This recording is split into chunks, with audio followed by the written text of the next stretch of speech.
ইউটিউবের এমপি ওই ব্যারিস্টার সুমন, সেই একবার ইউটিউবে আমি শুনছি, সে বলছে যে প্রধানমন্ত্রী বলছে তোমরা যা পারো কামায় নাও।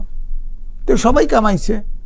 আমি তো দেখছি আমাদের সাংবাদিক আপনার সামনে রিসিপশনে দাঁড়ায় বলতেছে আমার 100 কোটি টাকা, আমার 200 কোটি টাকার টার্গেট। প্রেস ক্লাবের রিসিপশনে? হ্যাঁ বলছে তো। আমি তার চোপ, সারা জীবন ওয়েল পেড সাংবাদিক হয়ে আমি বাসা ভাড়া দিতে পারি না, আর 500 টাকা 10,000 টাকা 15,000 টাকা বেতনে চাকরি করে, তারা গাড়ি চালায়, তারা ফ্ল্যাটের মালিক, এটা কোত্থেকে টাকা পায়? আমি আজব কাণ্ড। এগুলো কিন্তু ব্রাইব নেয় এবং ব্রাইব দেওয়া হয়।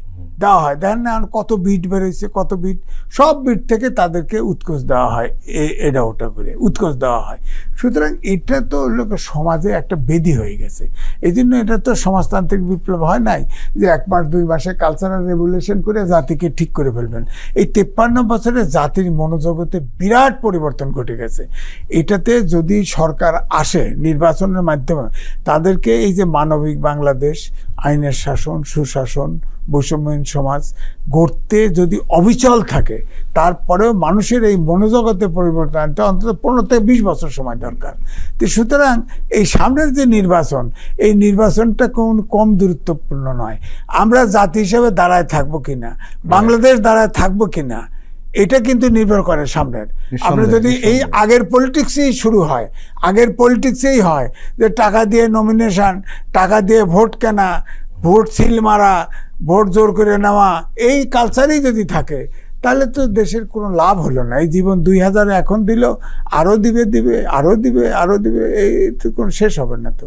সুতরাং এই নির্বাচনটা আমি বলবো দেশ গঠনের জন্য, মানুষ গঠনের জন্য, মানুষের মনোজগতের পরিবর্তন। দেখেন আমরা এই ছোটোবেলায় দেখছি একটা কুকুর মরলে ভয় পাইতাম, এখন 10টা লাশ দেখলে ভয় লাগে না।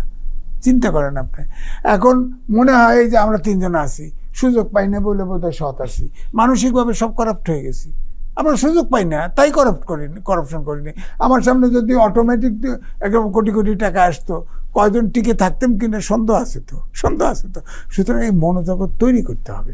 আগে তো দেখছি যে মন থেকে ঘৃণা হতো, যে ঘুষ খাইতো, যে অসৎ, তাকে কিন্তু মন থেকে ঘৃণা হতো, এই লোকটা খারাপ, পাশ দিয়ে চলতাম না।